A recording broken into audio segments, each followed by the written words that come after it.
Committee report ചർച്ചയാക്കുന്നത് എന്തിനാണെന്നും നടിമാരുടേത് ഷോയാണെന്നും നടിയും Hema committee അംഗവുമായ Sharada. Hema committee വിട്ട് നിങ്ങൾ വയനാട്ടിലെ ദുരന്തത്തെക്കുറിച്ച് സംസാരിക്കൂ എന്നാണ് ശാരദ പറയുന്നത്. മാത്രമല്ല റിപ്പോർട്ടിലെ കാര്യങ്ങളെക്കുറിച്ച് തനിക്ക് ഓർമ്മയില്ല എന്നും ശാരദ പറയുന്നു.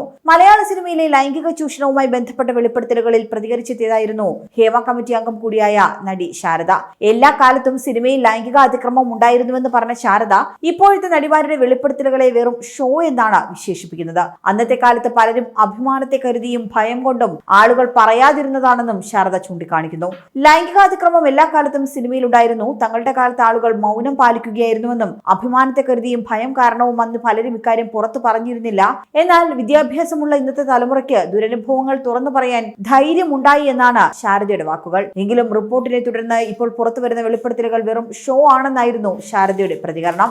റിപ്പോർട്ടിനെ കുറിച്ചുള്ള കൂടുതൽ കാര്യങ്ങൾ അറിയുവാൻ ജസ്റ്റിസ് ഹേമയെ തന്നെ സമീപിക്കുവാനായിരുന്നു ശാരദ നിർദ്ദേശിച്ചത്. താൻ 80 വയസ്സിലേക്ക് കടക്കുകയാണ്. റിപ്പോർട്ടിൽ താൻ എഴുതിയത് എന്തെന്നിപ്പോൾ ഓർമ്മയില്ല. റിപ്പോർട്ടിനെ കുറിച്ച് ജസ്റ്റിസ് ഹേമ പറയട്ടെ എന്നും ശാരദ കൂട്ടിച്ചേർത്തു. താനും കൂടി ഉൾപ്പെട്ട കമ്മിറ്റിയാണ് ഹേമ കമ്മിറ്റി. പക്ഷേ തന്നെക്കാൾ അറിവും പരിചയ സമ്പത്തും ജസ്റ്റിസ് ഹേമയ്ക്കാണുള്ളത്. അവരാണ് ഇക്കാര്യങ്ങൾ പറയേണ്ടതെന്നും എന്നാൽ എല്ലാവരും ഇപ്പോൾ വയനാടിനെ കുറിച്ചാണ് ചിന്തിക്കേണ്ടതെന്നും ശാരദ ചൂണ്ടിക്കാട്ടുന്നു. പതിറ്റാണ്ടുകളുടെ സിനിമാ അനുഭവ സമ്പത്തുള്ള നടി ഷീലയും ഹേമ കമ്മിറ്റി റിപ്പോർട്ടിൽ തന്റെ ആദ്യ പ്രതികരണം അറിയിക്കുന്നുണ്ട്.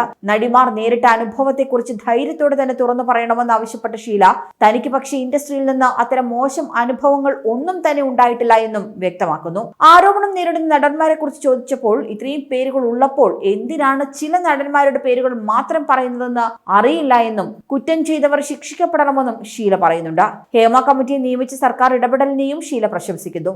ഹേമ കമ്മിറ്റിയെ നിയമിക്കുകയും സ്ത്രീകൾക്ക് സംസാരിക്കാൻ അവസരം ഒരുക്കുകയും ചെയ്ത് സർക്കാരിനെ അഭിനന്ദിക്കുന്നതായാണ് ഷീല പറയുന്നത്. കൂടാതെ സിനിമയിലെ വനിതകൾക്ക് വേണ്ടിയുള്ള കൂട്ടായ്മയായ WCCയുടെ പ്രയത്നം എടുത്തു പറഞ്ഞ ഷീല WCCയുടെ കാര്യത്തിൽ അഭിമാനമുണ്ടെന്നും പറയുന്നുണ്ട്. അതേസമയം 2018 മെയ്യിൽ സിനിമയിലെ സ്ത്രീകളുടെ പ്രശ്നങ്ങൾ പഠിക്കാനായി സർക്കാർ നിയമിച്ച കമ്മിറ്റിയായിരുന്നു ജസ്റ്റിസ് ഹേമ കമ്മിറ്റി. ജസ്റ്റിസ് ഹേമയ്ക്കൊപ്പം KB വത്സലകുമാരി, നടി ശാരദ എന്നിവരായിരുന്നു കമ്മിറ്റിയിലെ അംഗങ്ങൾ.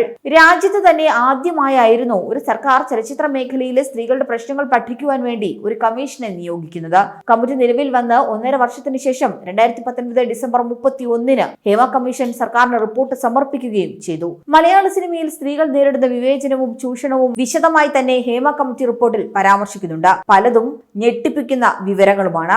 ആകെ 233 പേജുകളുള്ള റിപ്പോർട്ടാണ് പുറത്തു വന്നത്. സ്വകാര്യതയെ ലംഘിക്കുന്ന വിവരങ്ങൾ കൈമാറില്ല എന്ന് നേരത്തെ തന്നെ വ്യക്തമാക്കിയതുകൊണ്ട് ആളുകളെ തിരിച്ചറിയുന്ന വിവരങ്ങളെല്ലാം ഒഴിവാക്കിയിട്ടുമുണ്ട്. 49-ാം പേജിലെ 96-ാം പാരഗ്രാഫ് പ്രസിദ്ധീകരിച്ചിട്ടില്ല. 81 മുതൽ 100 വരെയുള്ള പേജുകളിലെ ചില ഭാഗങ്ങളും ഒഴിവാക്കി. 165 മുതൽ 196 വരെയുള്ള പാരഗ്രാഫുകളും അനുബന്ധങ്ങളും ഒഴിവാക്കിയിട്ടുണ്ട്. കൂടുതൽ വാർത്തകൾക്കായി B4 Blaze ഫോളോ ചെയ്യൂ, സബ്സ്ക്രൈബ് ചെയ്യൂ.